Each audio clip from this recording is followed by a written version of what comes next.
We took a little trip to Enterprise, Mississippi this weekend to visit the 65-foot Dunn's Falls.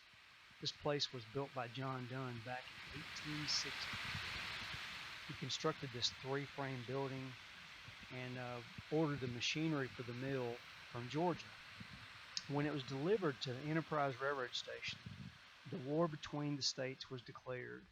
The Confederate government confiscated John Dunn's buildings and machinery, and under Dunn's supervision, the mill was used to manufacture blankets, hats, and knives. During the war, a building was added which housed a blacksmith shop, a distillery, and machinery for carding wool, which was used to make the soldiers' clothing. That's the bottom of the mill right there.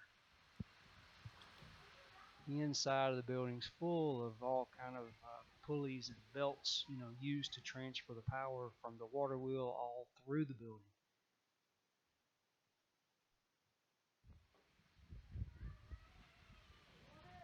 You can see belts and pulleys are all above your head. They're moving from the first floor to the second floor. There's all kind of stuff was going on here. He didn't just build 3 stories just to have something pretty to look at. They were functional. You can take the stairs that run beside the building, go back behind there, and go under the building, look at all the machinery. You can also get to the Chunky River, which is the base of the falls. Now, some people actually come out here to climb these falls. You can go climbing, you can go hiking, camping, there's cabins on site, swimming, even though it's not recommended. It's supposed to be a pretty good hole there. One of the interesting places about this location is that John Dunn had an apprentice who learned to make hats. That apprentice later went into business for himself, producing a hat that would become world famous.